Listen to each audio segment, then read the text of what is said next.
Hey, everybody. Hey, everybody. We have an exciting show for you today. This is the 15th and the final episode from the All In Summit 2022. I wanted to take a quick moment to thank my team.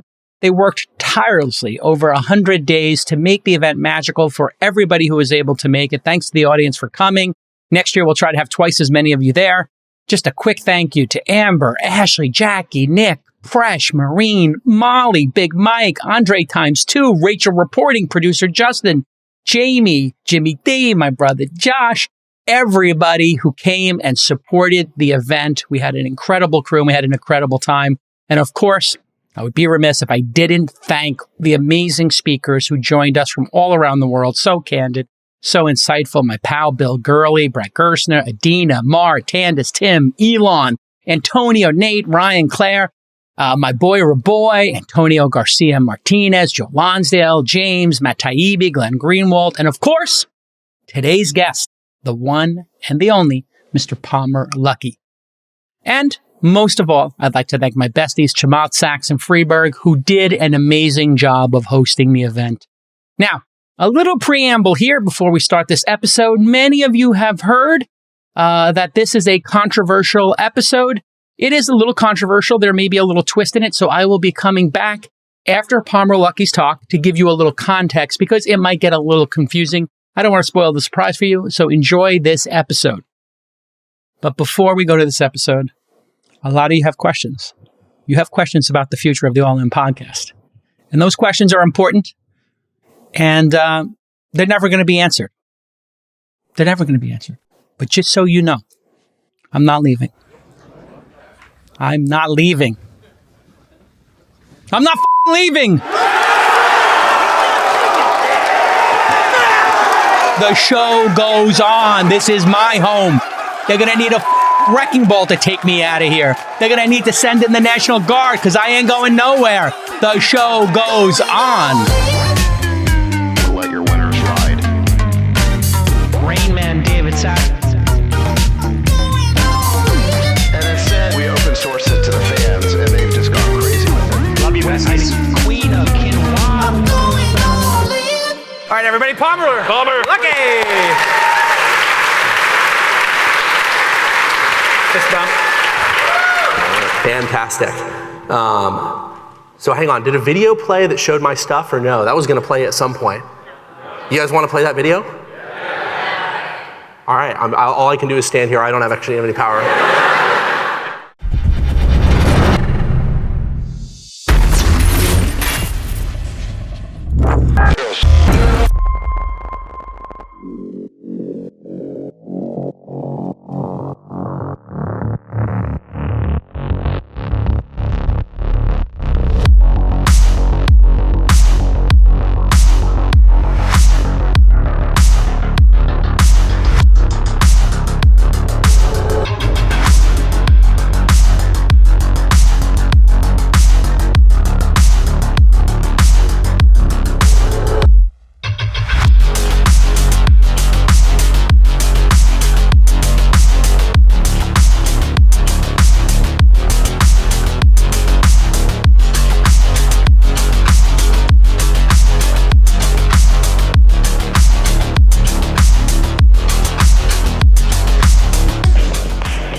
Now that the comedy routine is over, we can get started.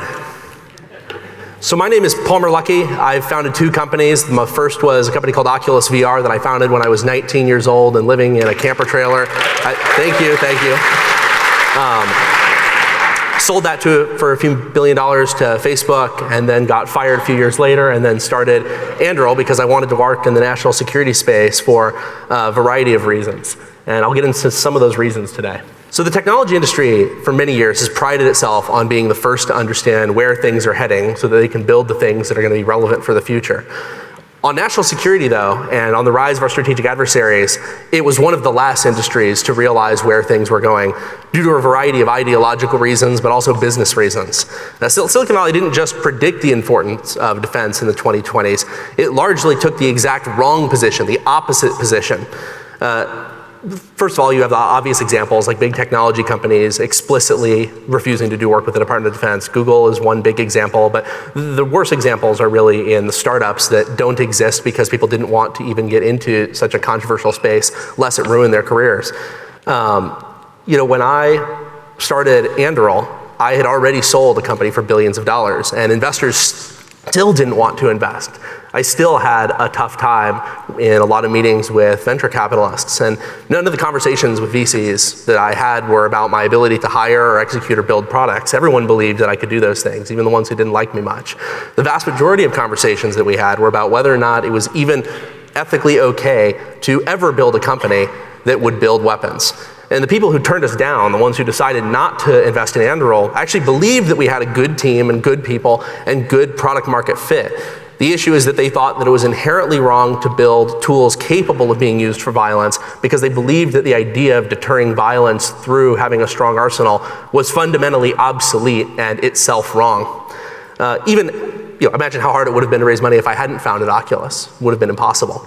Even after we raised money and got traction, the negativity continued. There was a really interesting cover story in Bloomberg in 2019 that called us Tech's most controversial startup. This was a year where TikTok was banning users for calling attention to the Uyghur genocide in China and banning users for posting homosexual content. This is a year in which Adam Neumann paid himself tens of millions of dollars for the right to use the word we. It's a year that Uber was under a federal investigation for its workplace culture immediately after a board coup that ejected much of the leadership. It's a time where Facebook was getting hauled in front of Congress to testify. But of course, as a tiny defense company making a handful of purely defensive base security systems that committed the crime of building technology for the military, Anduril was the one that claimed the belt for the world's most controversial technology company. I'd say that the war in Europe has totally shattered the idea that we live at the end of history. Every few decades, we start to believe that economic ties have ended all prospect of war, and every few decades, we're reminded that this isn't true. This is a very popular idea, especially in DC, that we live at what they call the end of history. It's this idea that economic ties and interconnections make the prospect of conflict fundamentally unthinkable, ignoring the fact that many people see this as a matter of destiny, not economics. In 1909, English economist and politician Norman Angell published an entire book called The Great Illusion, and it was entirely about how war in Europe was impossible and that spending money on building militaries that could deter conflict was a waste of time that could be better spent building utopia. He specifically argued that any European country annexing another would be as absurd as London annexing Hertford, and the book was actually the #1 bestseller in 1909. Now, we've had some version of this argument for a few decades now, ever since the Cold War started, and luckily a lot of people are waking up. But unfortunately, it's not because they've come to a reasoned decision based on the fundamental principles at play. It's because right now, supporting the military, supporting defense, and supporting Ukraine in particular has become the current thing. And in current thing is the thing that you have to support, regardless of what you think of the underpinnings. Unfortunately, for issues like defense and national security, the stakes are too high and the relevant timeline's far too long for people to start caring about things at the moment that they need to start caring about them. So today I want to talk a little bit about why I started Anduril and why you should all think exactly the same way that I do. So why I founded Anduril. I thought that I would work on virtual reality for my entire life. I had no plans on leaving Oculus at all. And I love virtual reality. I loved virtual reality. I started Oculus as a teenager and I would have been there for another 50 years. I said as much less than 30 days before I was fired. And there's a lot of reasons for that, some of which I'll get into later. But the decision was made for me. I gave $9,000 against the wrong political candidate and it was pretty unpopular in Silicon Valley. Before I worked on Oculus, Oculus, I actually worked in an Army affiliate research center on a program called BraveMind, which was an Army project to treat veterans with post-traumatic stress disorder using virtual reality exposure therapy, basically putting them into virtual reality environments that would set off their symptoms, and then under the guidance of a licensed therapist who's also in the simulation, they could be taught coping skills that would reduce their dependency on medication and medical aid. It was a really fantastic program. I wasn't doing anything important on it. I was just a lab technician, a cable monkey. But I got a lot of exposure to both the virtual reality technology side, but also how broken defense procurement was, how slow it was, how old a lot of the technology was, how the incentives were totally misaligned. And ever since then, I'd always wanted to make a contribution to national security if I could. Just took a few years for the right set of circumstances to come up. The defense industry in America is fundamentally broken. Before even getting into the specific problems of our defense industry, the United States has the strongest commercial artificial intelligence industry in the world, followed closely by China. But at the same time, the United States military and the prime contractors that dominate the military-industrial complex have none of the right tools, talent, or incentives to apply autonomy to the systems they do. There's no reason to save costs because they don't get paid for making things that work. They get paid for doing work. And in a world where you get more prestige and more money by having more people working on bigger things, there's no reason to use autonomy to reduce costs and increase capability. The US military is well behind the Chinese People's Liberation Army in the implementation of artificial intelligence.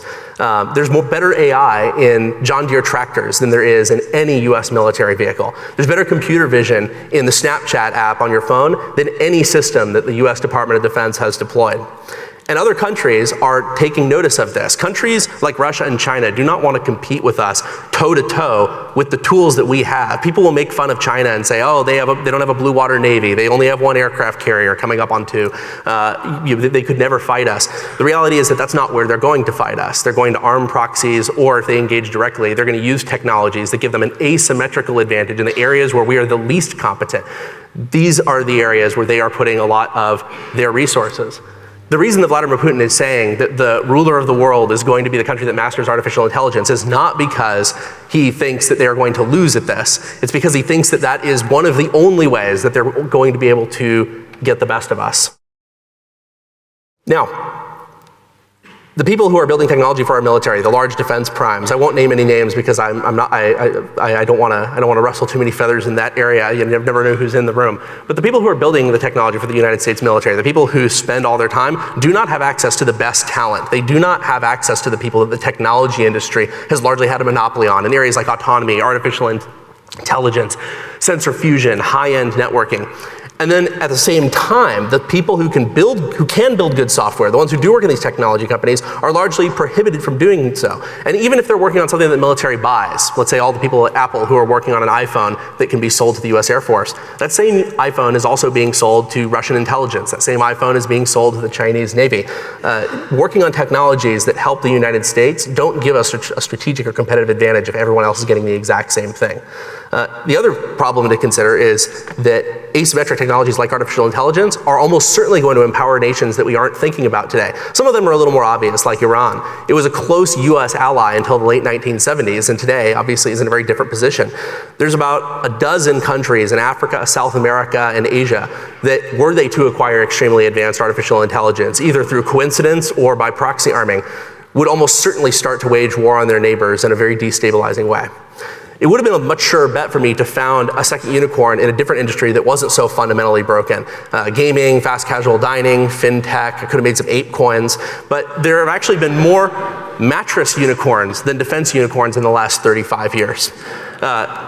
But I decided the best thing that I could do to try and solve this problem was to use the fact that I had a bunch of money and I had a bunch of credibility to do something that was hugely unpopular, to ignore the fact that people were belittling me for it, and try to convince a bunch of brilliant people to come along with me so that they wouldn't waste their lives spending augmented reality mustache emojis, and instead they could do some work for our armed forces. But it's worth looking at the past and realizing that this is a recent problem. It's not something that has been the case for a very long time.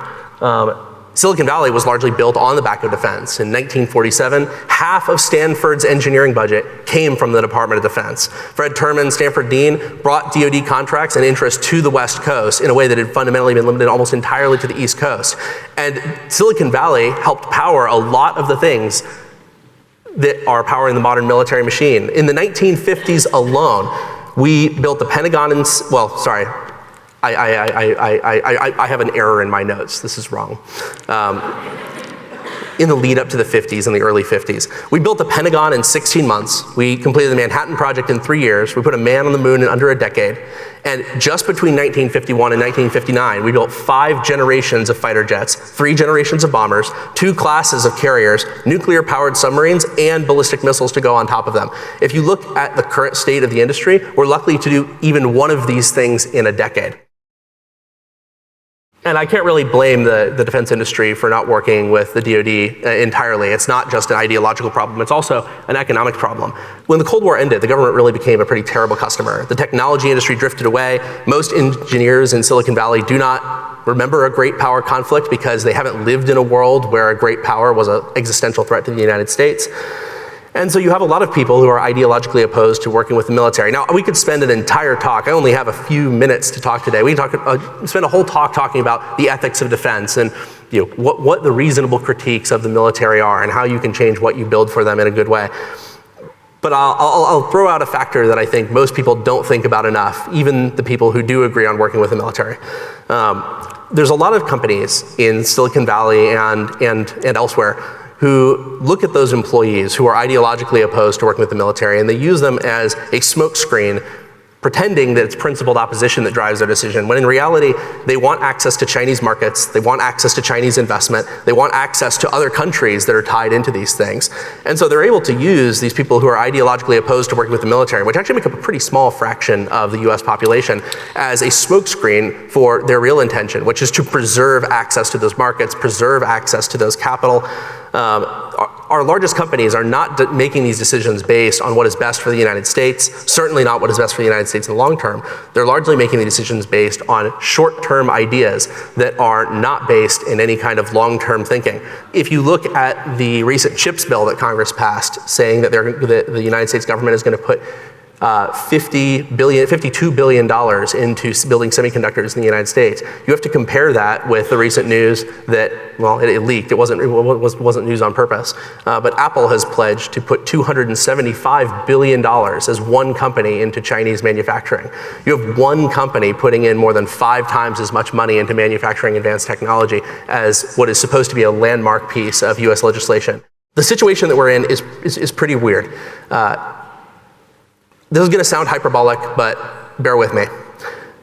The situation we are in right now would be like if, in the build-up to World War II, General Electric had said, you know what, we really like the United States, but we're actually very bullish on Imperial Japan. We think it's going to be a huge growth opportunity for us, and our metrics just aren't going to look the same if we wipe those off of our roadmap.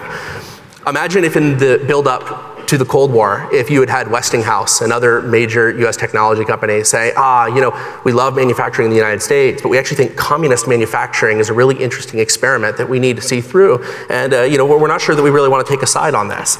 The situation that we are in today is as dire or worse. The only reason that it seems ridiculous and the only reason it seems hyperbolic is because conflict has not actually broken out yet.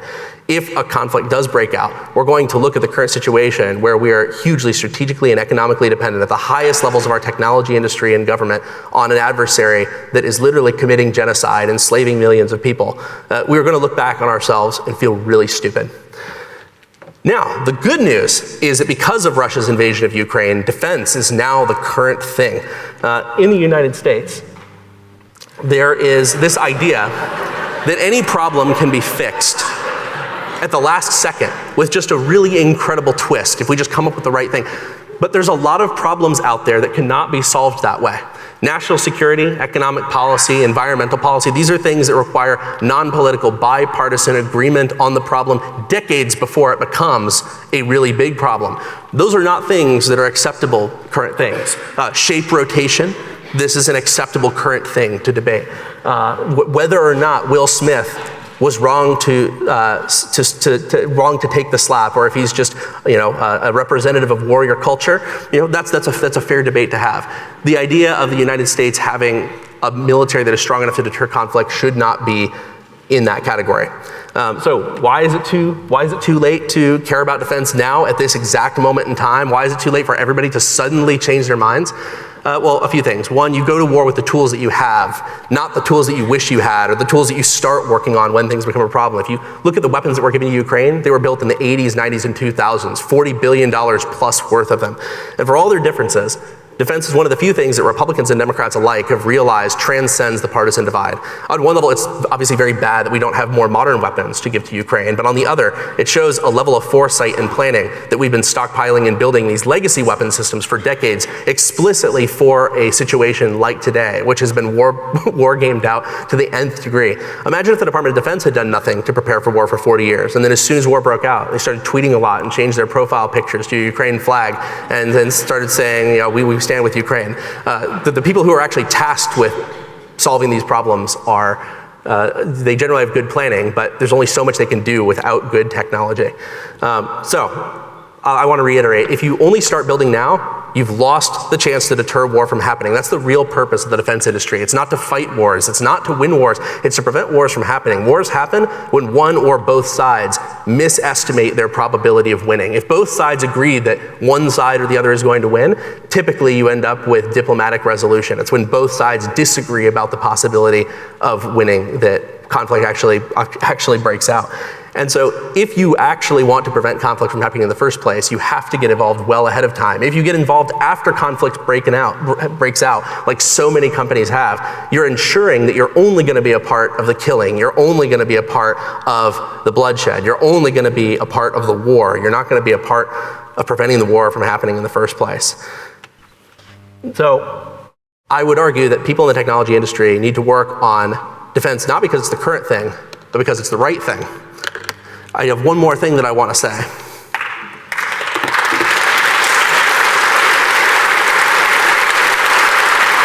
Thank you. I talked earlier about NPC thinking that prioritizes popularity over principles. What I'm about to do is in very, very bad taste, but I'm going to do it anyway. Yeah, we'll see. One of the people who I think embodies this type of NPC thinking, of going with what's popular and not being willing to ever reverse their position even when they're proven wrong, is Jason Calacanis. Let me read about some of the things he said about me over the years. Just a small sampling. Palmer Luckey, hideous. What an idiot. A moron. This guy Parker Luckey, a complete and utter moron. Jesus, this kid is an idiot. Palmer Luckey is just an idiot and a troll. He is dumb. So dumb. Oh no, we gotta keep going. For him to pull the plug on the Palmer Luckey experience was brilliant. Kudos, Zuckerberg. A complete lack of moral character and leadership. Palmer Luckey, a complete moron. Palmer doesn't care about any of his employees, family members, or team members. Now, this doesn't include any of the lies that he's told about me. This doesn't include any of the lies he's told about my businesses. This doesn't include any of the terrible things that his co-hosts and guests have said about me over the years that went unchallenged and egged on. If I'm a hideous, stupid person with no morals who doesn't care about my family or my employees, I shouldn't be invited here no matter how relevant Ukraine is. He's had many chances to retract or apologize to these statements, and rather than taking any of them, he keeps telling people that the reason I won't be on his show is because I'm too thin-skinned, because I disagree with him on some of the things he said about Oculus. That is not the case. I've explicitly told him why I've refused to be on his show.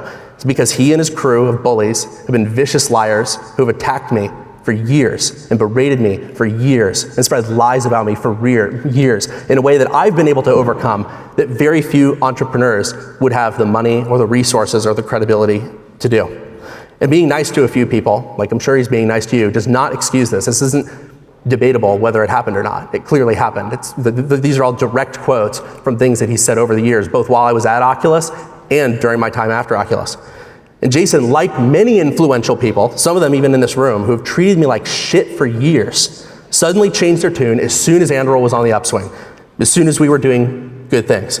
They started inviting me on their podcasts, liking all my social media posts, putting me on their innovator lists, all without any acknowledgement whatsoever that they were the ones that were attacking me when it was popular, kicking me while I was on the ground, and treating me like garbage. It's really pathetic because a lot of my remaining critics at least are basing their opinions on some kind of consistent worldview.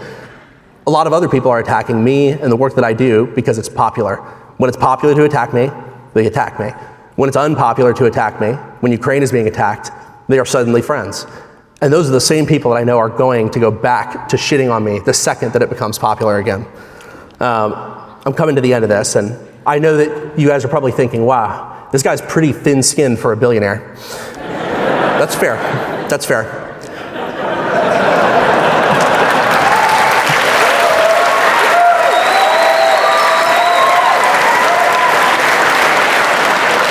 But I want to remind you of something.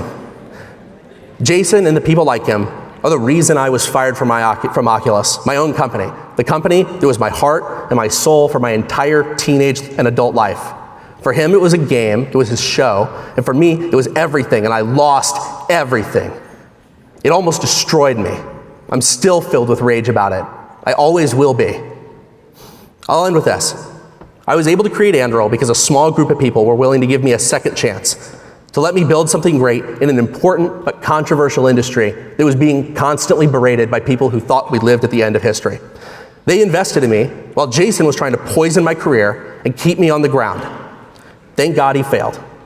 Thank God for investors who ignore him and people like him. The market conditions suggest there are going to be a lot of founders, hopefully none of the people in this room, losing their startups over the next year or so. And I pray that they get a second chance like I did. I pray they aren't deterred from working on important but unpopular problems. I pray that they will successfully claw their way back to success, that they aren't deterred from working on things that really matter. I pray that they manage to do this despite the inevitably stupid and spiteful hot takes. That Jason, his associates, and the many people like him who make money spewing bullshit are certainly going to be putting out there. Amen. Thank you.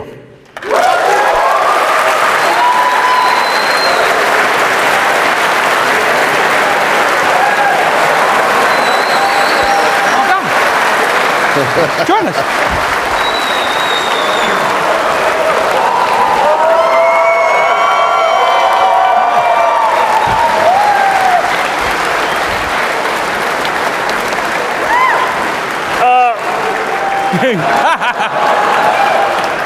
Nice talk. Wow. Great to meet you in person. Jason, what lessons have we learned here today? Well, I mean, I guess We were talking backstage and Jason's like, oh, you know, I had to do so much to get this guy here because I think he hates me. And this was before this shit happened. And I was like, well, maybe you shouldn't talk shit about people.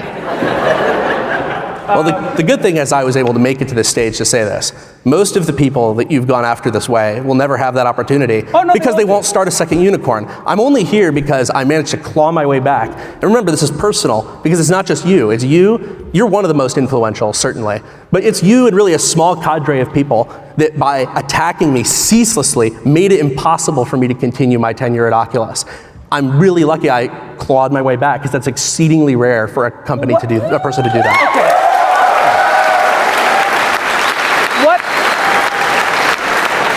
I was hoping to talk about your new thing, but I guess since we have no choice but go here, what happened at Facebook? And maybe you can just explain that and what I got wrong about what happened. Well, it's not just what's wrong. This is actually why I went out of my way. There's actually a lot of lies you told and spread, and your co-hosts and your guests. But I'm not even talking about those. The things that I listed, you'll notice these aren't material accusations. These are just personal attacks you've made on my character. These are just things you've said about me personally as a founder and entrepreneur. Vicious personal attacks. Separately, there's all of the lies that you've said about how Oculus didn't have any differentiated technology. It was totally commoditized. Anybody could have done it. It really was just right thing at the right time.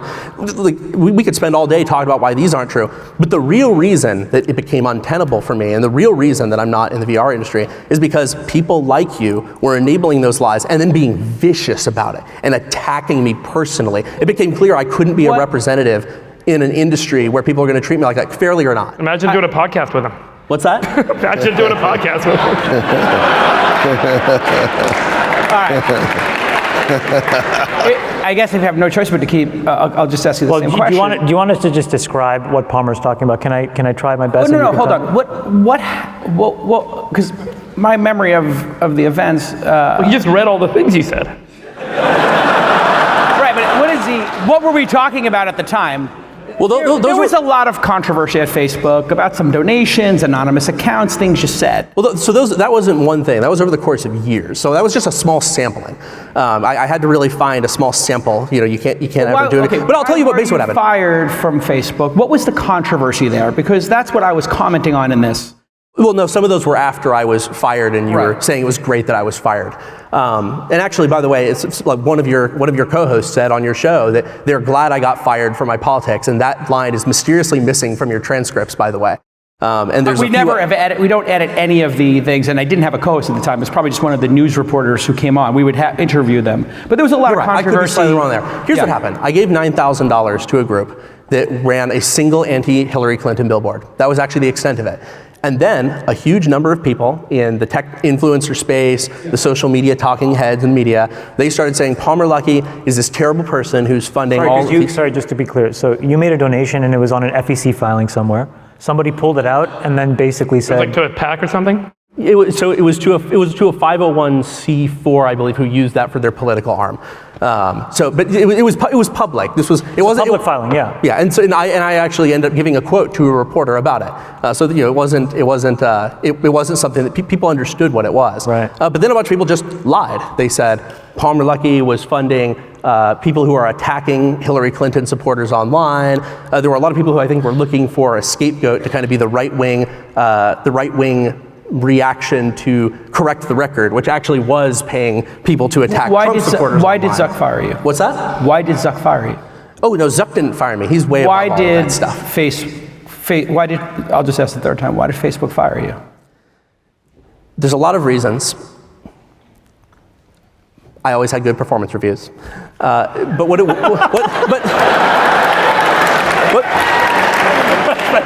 Here's what it really boiled down to was this. This is my favorite talk by far. What it really boils down to is this. It was clear that there were a lot of people in the media and in the tech industry who were going to continue attacking me. We hoped it would blow over, but they kept attacking me for months and months and months and months. I was put on leave for 6 months. I don't know if you know that. This is all on the heels of this one political donation. Correct. $9,000. Yes. And so on the heels of that, the hope was that it would go away. Now, I think here's the real problem. I think if Trump had lost, people could have said, oh, well, he's just one of those eccentrics, no impact. He's a loser, loser, but whatever. Trump winning is, I think, what made it untenable. Because people continued to attack me, not for the controversy. The $9,000 donation was the reason you were fired, just for supporting Trump. As you know, these things are very complex, but more or less, yes. I mean, there's a direct causal line from that to me being put on leave to me not being allowed to come back and then pushed out. We talk a lot about this on the pod on mob behavior, and I think Mark Andreessen said the smartest thing I've read on Twitter in the year. I retweeted it and I took it away, and I think he pointed out that it feels safer to be in the mob than to not be in the mob. Well, it always is. Because when you're in the mob, you're part of the group, but you also get to attack. And it's safe to attack when you're in the group. Right. And I think, by the way, what you did there, one of the things I will highlight, irregardless of the content and the thing, that was very brave. And we don't see a lot of bravery nowadays. And I don't mean that, honestly, I don't mean that to disparage Jason, but like that sort of behavior where you stand up and you say something that will be highly controversial and go against the mob and against the tide and maybe piss off an entire room is something that we don't see a lot of. And I think that level of bravery is also what's missing going back to the mid-20th century, which allowed us to do all the things you highlighted as a country last century that we're not doing anymore. I appreciate your bravery more than anything. Thank you. But look, I don't know about the specifics with JCal, but it certainly seems that there's a lot of this. We talk about this like with Brian Armstrong standing up at Coinbase and all the stuff that's gone on that we think, I would argue, has probably made Twitter a highly complacent place. Is everyone wants to be, you don't want to stand up and you don't want to make that change and you don't want to be brave and you want to be part of the mob, of the crowd attacking the right. Well, people see what happens. I mean, what happened to me has, like, this is I can't back this up, obviously. This is getting into personal anecdote, which is never a good way to support any idea. But I know a lot of people who remain at Facebook, and they will not say anything, and they will not donate to any politician. Yeah, it's crazy. Who's left of Bernie, because they saw what happened to me, and they've explicitly said, "I saw what happened to you." Because remember, it wasn't just the public; it was the internal reaction where people were saying, "Oh my God, I will not work for a Trump supporter. This is terrible." I mean, actually, one great example: Andrew Bosworth. He ran ads at Facebook for 14 years. He was put in after my departure as the head of Oculus, and he was the guy who was putting things on social media like, I think the exact wording was, "If you support Donald Trump because you don't like Hillary Clinton, you are a shitty human being."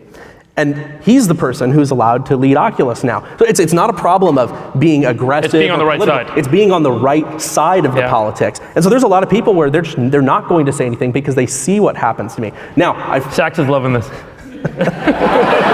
When I hear somebody to disagree with, I'll let you guys know.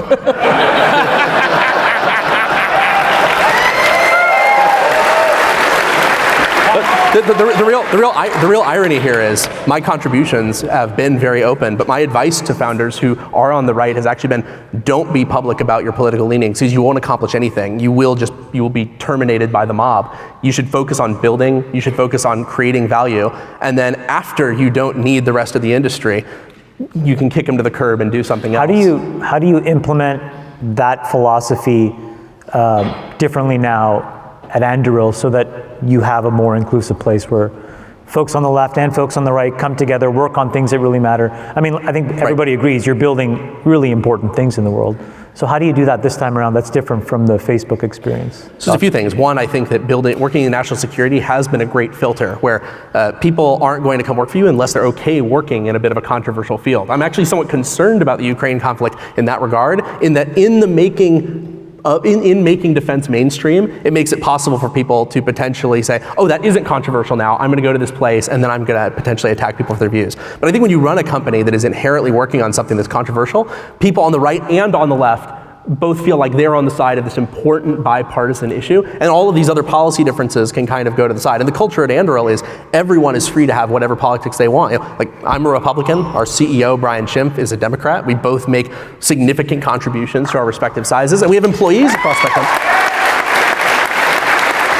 And I think also it's nipping it in the bud. It's about when somebody says something that is out of line, it's about getting it early and saying, hey, that's not okay. At this company, we're here to work on a common mission. For example, if we had a manager who then publicly went and said, the half of my employees who support this political candidate, they're terrible people. They're shitty humans. They'd be fired. Yeah. I'll give you a counterfactual to what this is, which is very aspirational, which is 7 or 8 years ago, we funded a business that actually makes seafaring drones. And the whole point was to actually measure the surface flux in the oceans, which you can use to get a really good sense of climate change. And somewhere along the way, we had the chance to do a contract with the DoD. But invariably, there's a faction of folks inside this company that said, under no circumstances are we going to put our efforts towards that. And as a result, then the company spent a 3-year detour trying to build a weather app. Which turned out to not be the right thing. And 3 years later, they're doing a bunch of stuff now with these government agencies, and it turns out that's the right thing to do because now they're that much closer to actually mapping the world's oceans, which creates a repository of data. And there's all these positive knock-on effects that sometimes folks don't see, and you need strong leadership to kind of say, it's what Elon said yesterday, companies are there to make products that people and organizations want and need, not necessarily to fight over political ideals. Well, I think one of the interesting things in the example you just gave, like I mentioned earlier, I have some empathy for people who work in companies who don't want to work in defense. Like, I think broadly the technology industry needs to support the military, and I'm glad that the conflict in Ukraine has changed at least the thinking around that. But at the individual level, people should have the right to choose to work on what they think is important. And so the Google example was interesting because it was Google employees saying, hey, I didn't sign up to work on weapons. And I can understand that. Maybe they're pacifist, and they say, for religious reasons, for philosophical reasons, I cannot work on this. And they were upset that their work was put to work on defense without it being clear. And I suspect that in the situation you're talking about, it's similar objections were raised. Hey, this isn't what I joined the company to do. This isn't what I signed up for. And so at Anduril, one of the ways that we've been able to get around this is just being very clear, like, you are signing up to work with the Department of Defense. That is the mission that you're signing up for. And I mean, we're about a third US service veterans at Anduril, which is higher than any company that I'm aware of, and we're about 1,000 people now. And so these are people who, they understand the importance of the mission. Right. Just shifting gears for a second, I want to ask you about drones. First, let me just say that the first time I tried VR, which was Oculus, I thought it was one of the most magical computing experiences I've ever had. So I don't know, have you guys tried it? You put the goggles on. I did the thing. And you're in the Oculus trailer, and it's like, it was amazing. Yeah. I did the thing where you show like a big hole.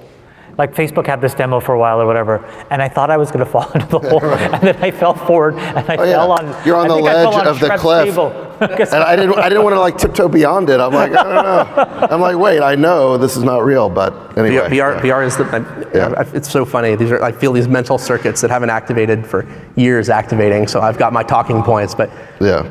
VR is the final computing platform. It's not the next one, it's the final one. And people talk about augmented reality, and it's very interesting. I love AR. We did a lot of great AR foundational work. But at the end of the day, if you can make a tool that allows you to experience anything and in any way that can emulate every other medium, it is going to be the final thing. Parker, Why hasn't it caught on yet? Wait, Yeah, Zach like, had a question. Go ahead. Yeah. Well, I was going to actually ask about drones. Well, then maybe I should answer. Yeah. Why isn't it caught on? Yeah, it's not good enough yet. People ask. I'll have this debate. People are like, oh, well, I'm not sure VR is ever really going to be a thing. No, but explain the dimension when you say it's not good enough. Okay, so is it weight? Is it physical interface? So it's a whole bunch of things. It's content being available. You need a self-sustaining ecosystem of a broad enough variety of content that enough people can use it to create further network effects. So that's part of it. It's just a content thing. You have to build a self-sustaining flywheel. Until you have that, The apps aren't good enough yet to draw people in. they're not good enough, and they don't have broad enough appeal. There's a particular niche where we have a flywheel. Like, there's dozens of developers that are making many millions of dollars making games for Quest 2, but that's its own little niche. The other thing is quality, its weight, and its cost. Like, the example that I like to use when arguing with people who say that VR is not going to be a thing that they spend their whole life in, say, okay, wait, imagine this. What if for $99 you could buy a pair of sunglasses, and it gives you an experience the quality of The Matrix or Sword Art Online or whatever your sci-fi pick is, and you can do anything, and there's endless content. It'll get there. And it's people are like, oh, well, of course I would use that. Right. But that's not what VR is. I say, well, then that's just a tech disagreement. Philosophically, we agree. So how fast we'll get there? So, I mean, listen, you created the category. How far away are we? It depends on the experience. So the hardest things to simulate are going to be the ones that are kind of like these multi-haptic, multi-element things that rely on scent and motion. Like surfing is going to be really, really hard. On the other hand, being able to perfectly simulate the experience of being in a brightly lit fluorescent conference room, that's going to happen within 10 years. Like the resolution will be there, the weight will be there. You will be able to perfectly simulate that experience. And you know how much of my life I've spent flying to the other side of the world to sit in fluorescent lit conference rooms and then flying back? If I can just eliminate that part of my life, it's way better for me. But it's going to start by simulating that experience where it's low dynamic range, you don't need tons of haptics, and then it's going to go from there. Zach's going to talk about drones. Yeah, let's just shift gears for a second to drones. So obviously in Ukraine right now, the Russian military, and specifically their armors, has been pulverized by the combination of the Javelin plus this Turkish drone, this, I guess, Bayraktar, yeah. So I guess this has raised the profile. I would imagine it's raised the profile of drones and the use of drones in the military. Also, it points out the weakness of having kind of a large platform strategy. In the case of the Russian military, their platform is this Russian tank, but so is our military. We're built around aircraft carriers big iron. and the F-35, and the Abrams tank. All these things, I would imagine, are susceptible to drones, and the thing that's destroying the Russians is their tank costs a couple $1 million and it can be destroyed buy a drone that costs $200,000. Oh, many more than $1 million. Even less. Tens of millions. Yeah. Or EMP. We just won a $1 billion contract with U.S. SOCOM, Special Operations Command, to do counter drone work. And so to a certain extent, what you have to do is then say, okay, we're going to have these armored systems, we're going to have these vessels, and then we need to have technology that allows us to counter drones. And it is possible to counter drones. What's going on with Russia is they don't have the technology to counter drones, and so they're largely just totally. Can I ask you something about this contract? Yeah. Just general terms. You said something very important before, which is the military-industrial complex today is basically paid to do work, right, not to get to a result. Yes. How do you fight that when you're like when you hear $1 billion contract? Is that cost plus that DoD just is willing to give you? So this is, we could do a whole talk on this, but fundamentally, for people who don't know, a cost plus contract structure is the way that most work for the Department of Defense is done. That means you get paid for your time, your materials, your people, and then a fixed percentage of profit on top, even if you're way, way, way, way, way over your budget, until Congress eventually takes the money. And then there's layers of subcontractors, so the costs all add up. Exactly. Yeah. And so the bad thing about this is that not only the prime contractor owns the contract, but everyone under them is incentivized to come up with the most expensive way of solving a problem that they can convince the government to fund. So they wanted to build the most expensive system with the most expensive parts with as many hours as possible. And the bids are so complex that you're only going to have 1 or 2 real bids. Yep. And they're basically going to be the same price. And those top bids, the worst part is they're not just trying to come up with the most expensive solution. They're even encouraging the subcontractors under them. They get a percent of, yeah. Because they get a percent of that. And so if I'm getting, let's say, 6% profit margin, I want to make it as big a number as possible. And I want to drag it out. And that's why this budget's ballooned like crazy despite the lack of result. And they make more money when they do poorly because they're not being paid to make things that work. They're being paid to do work. That's what I said. It's just the act of the doing is what gets. Okay, but I'm saying now flip it for you. What do you do differently? So we use our own money to decide what to build, how to build it, when it's done. We're building our own products. And when we're going to the customer, we're not going to them. Like, first of all, I can't just build whatever I want. I can't build a Batmobile and then try to sell it to the Army. But we talk to them about their problems. They understand their problems. Cool. They don't. It would be cool. It'd be so bitchin'. Yeah, totally. But sorry. Would you build someone in this room a Batmobile if he could come up with the money? Look, if it solved a real problem, you could spread that around Miami. If that was the right way to solve a problem. Going to my office. All right. Probably not. But the nice thing about this is that when we go to customers, we're not going to them with a white paper saying, hey, let the taxpayers pay for us to try this out for years and years. We say, we've already proven that this works. It will not be a boondoggle for you. It will work. We go to them with a working system with a full delivering goods and services already de-risked. Exactly. Yeah. And the thing is, this is popular with the customers and politicians alike because it removes the risk of them getting into political boondoggles like the F-35 program being $1 trillion. So this creates new budget line items because now folks are saying, I can actually get shit out of this. I'm going to move money from whatever bullshit pot of money I'm spending over here, move it into this sort of a structure, and then that creates competitive dynamics in the market. That's right. Yeah, so how does it actually close the loop? So for example, you deliver a drone to the DoD, it costs $10,000, I'm making up a number. It costs $10,000 and it works on ABC dimension. And then there's whoever makes General Dynamics, makes the Hellfire drone. Again, I don't know these specifics. Of course. And they want to charge $90,000 or $110,000.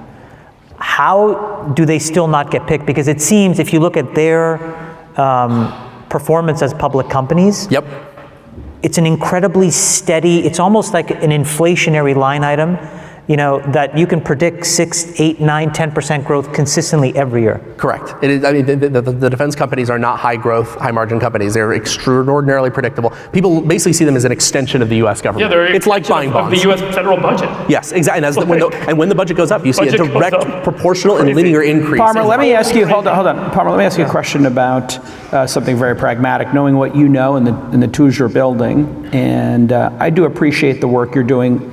Defending the country, I think it's important work, and I told you that. I lobbied you to be here to have your platform and to have your voice, and I've probably sent you no less than 30 or 40 invites to come on the pods. Can't deny that.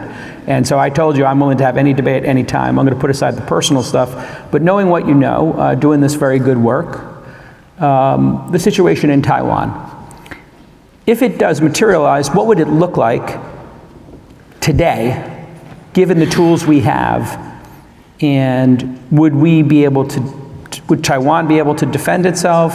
What would that look like? Because that seems to be the next hotspot that we may have to do. Will weapons get shipped in there like they are in the Ukraine? No, we were able to ship weapons into Ukraine because we had countries like Poland that were willing to, at massive existential risk to themselves, step forward. Yeah, Poland has been so paint the picture an unsung hero in this and getting weapons through. But Taiwan, what's going to happen is there's a few ways this could go. It could either be just a blitzkrieg where they go in, destroy the ports, destroy the airports, immediately occupy. That could happen. The other way this could happen could be a more drawn out blockade where they blockade the island. Like, is the US willing to pull the trigger on a blockade? It's unclear, but if you can stop trade, if you can economically strangle them, make sure new weapons don't get to them, they can be in a very, very bad position. And it's not clear that we or anyone else will be able to do that. No, there's different opinions on how things are going to go. I can't pretend that I know exactly what it is. I can say Taiwan does not have the tools today that they need to deter Chinese aggression. They might have had the tools they needed to deter it a decade ago, but China's military has been ascendant. They've been investing so heavily in new technology, distributed swarms, high-end electronic warfare systems, and all of the amphibious landing craft that they're going to need to perform an invasion. They've built the capability that they need. It's just how vulnerable are our aircraft carriers? Sorry, say again? How vulnerable are our aircraft carriers? They are extremely vulnerable to the point where we feel like we can't use them. The problem is aircraft carriers were not designed to be a peer-to-peer great powers tool for us to go toe-to-toe with the Soviets or the Chinese. Like, the reality is, if each side launches 200 missiles, one of them is going to get through and it's going to end up hitting the thing. And this is especially true with satellite targeting systems. They were designed in the modern day to project power to places where you have air superiority uncontested. So it's great to have a mobile base that can go somewhere and project power, but you cannot stop the Chinese that way. And also, if we send a carrier out there and they manage to sink it, that's 5,000 lives lost in one hit. Hey, Palmer, we got to wrap, but I'll say this. Wait, I got to say one more thing on Taiwan. Well, hold on a second. Oh, not about me. Great, go. No. Not this time. Not this time. I was bracing for impact. I don't have any anti-Palmer drone systems. I will say, but I will be working on them next week. I will say this about JCal: if you did that to Kara Swisher, she would have pulled you off stage. Keep going. You're so right. Yeah. I will say so fair. And JCal is he's an incredibly loyal friend. He's got an incredibly good heart, and I think that whatever he said or did, it was really brave of him to come out here and also have the conversation. And he wants to have the conversation, wants to have a dialogue, and he always wants to do that with all of us. Sometimes he conflicts a bit and he butts heads, but I will say this about JCal: he means well, and I want to kind of say that for him. But anyway, finish your point about Taiwan. Let's talk about the important stuff.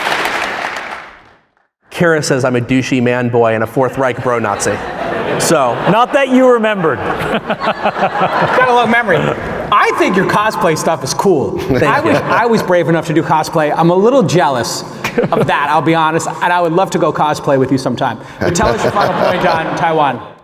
Not the way to wrap the No, I want to hear his point on Taiwan. Okay. All right. Yes. The big difference between Taiwan and Ukraine is that we still have a chance to make a difference.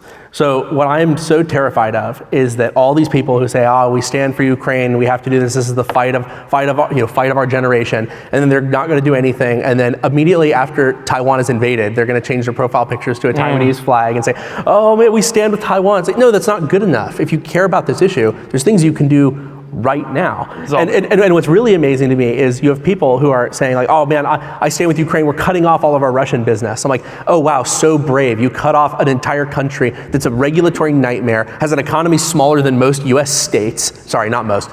Many. It's like, oh wow, you're so brave for cutting off the Russians. And then at the same time, they say, oh, but all of our expansion is in China.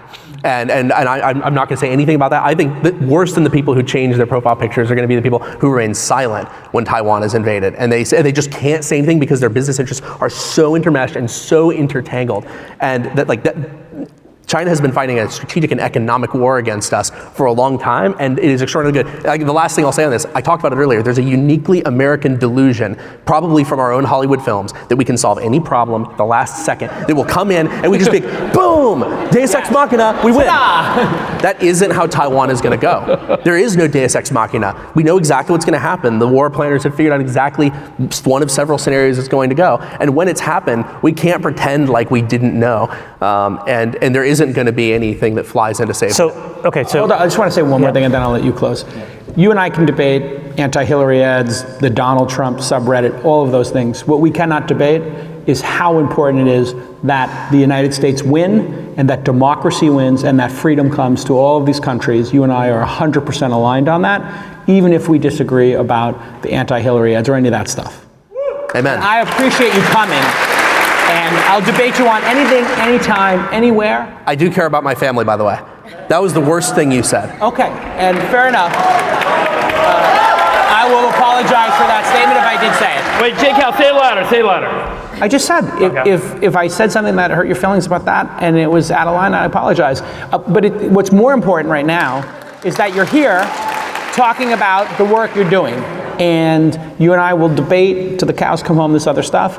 I can't stop you. I can't stop your career. No commentator, no journalist can stop a founder. I disagree with that.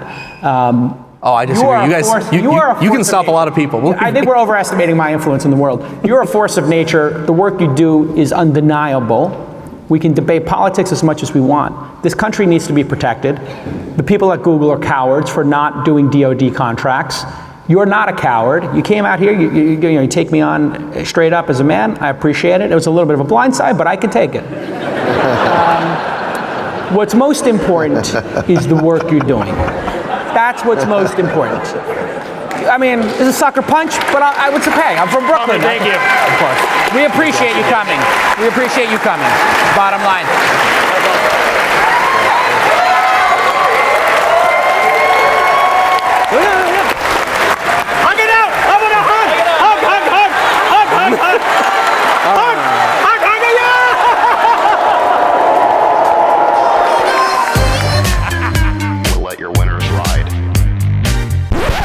Hey, everybody. That was pretty crazy. What an amazing moment. I think we all learned a lot. But I actually wanted to show you the clip of the comments that Palmer referenced, just to provide some context for those of you who are unaware. The clip was from a show in March of 2017, episode 721 of my other podcast, This Week in Startups. And listen, I'm super aware that this could come across as defensive, but I think some people might not know what Palmer was talking about. So I'll let you decide for yourself. We recorded that episode 721, the day Palmer Luckey was fired from Facebook. And it was a news roundtable of the podcast. I'm talking to Austin Petersmith, who worked at Inside at the time, and Ian Thompson of The Register. He's a great journalist. And just to clarify some facts here on the timeline, these are from the Daily Beast article in which Palmer was interviewed. You can go read that. It's in the show notes. And the facts are pretty basic. Palmer Luckey donated some amount of money to a pro-Trump political organization. It was called Nimble America, right before the 2016 election. And as you just heard during the All In Summit talk, Palmer said it was like $9,000. Nimble America was part of the infamous subreddit page, the Donald, if you remember that. Nimble America. They basically made anti-Hillary and pro-Trump memes, and they were self-proclaimed shit posters, as we now talk about on the internet. The organization said it was dedicated to proving, quote, shit posting is powerful and meme magic is real.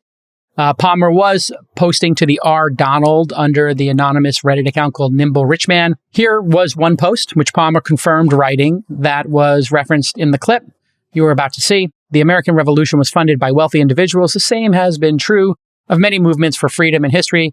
You can't fight the American elite without serious firepower. They will outspend you and destroy you by any and all means. And here is what Palmer told the Daily Beast in 2016 when asked about supporting Nimble America. I've got plenty of money. Money's not my issue. I thought it sounded like a really jolly good time. Again, if you're listening, you might hear some other voices talking. Those are the two guests that I mentioned before. You can watch this 3-minute and 22-second clip, which is just a mashup of my commentary. I'll see you on the other side of 3 minutes.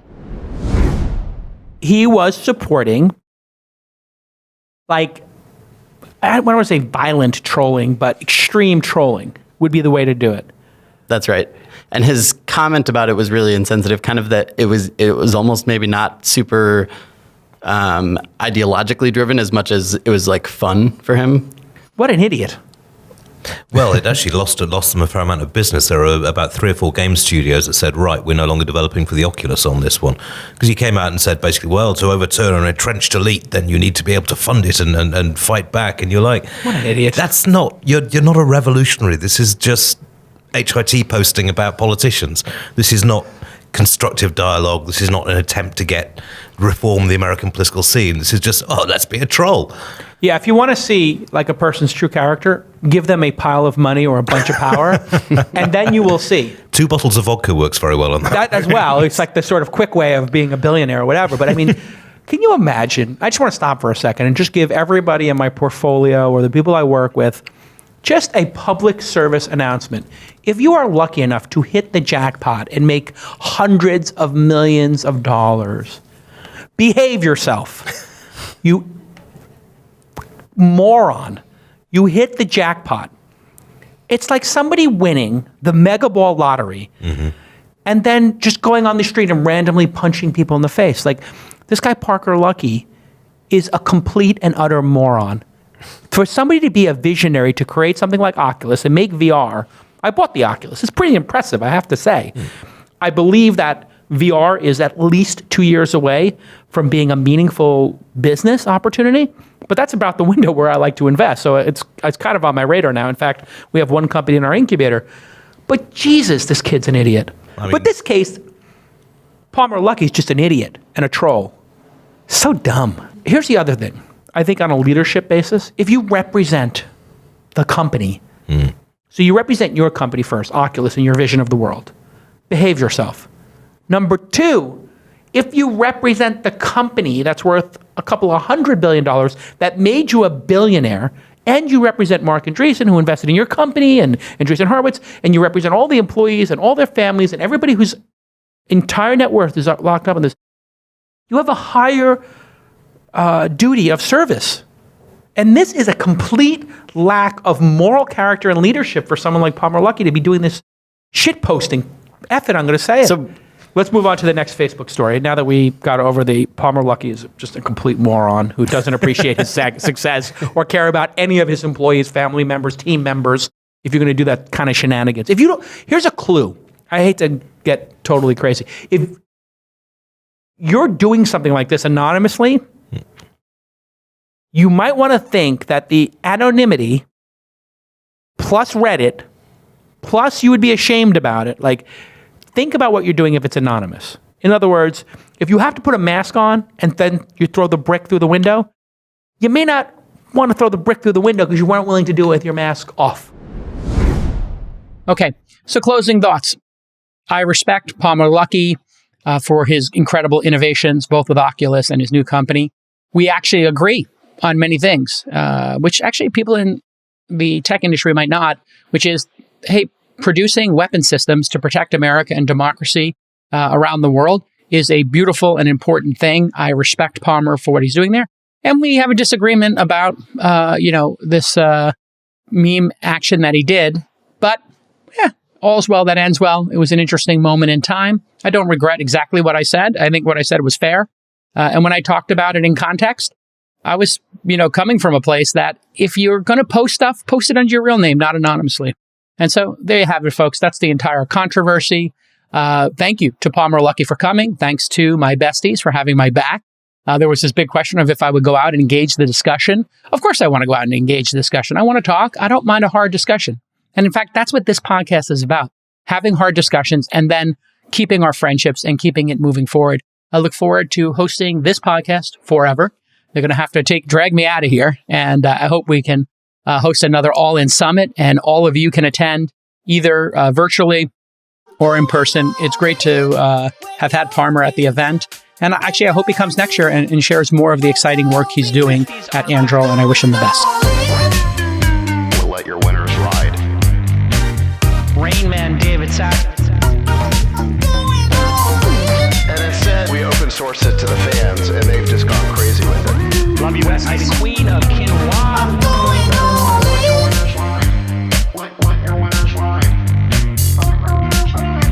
Besties are gone. That is my dog taking a notice in your driveway. Oh, man. My haberdasher will meet me at Clinton. We should all just get a room and just have one big huge orgy because they're all just useless. It's like this sexual tension that they just need to release somehow. Wet your beak. Wet your beak. Your feet. That's gonna be good. We need to get merch. Besties are back.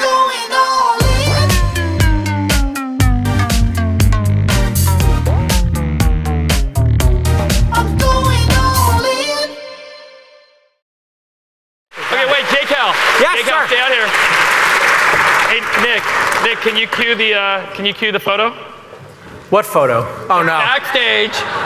This is what happened at the last break. I think we got there. Well, this is what I said. I said, you don't have drones over my house, right? Just to confirm. Yeah, right. And he said, cannot. Someone tagline that. Said cannot confirm or deny.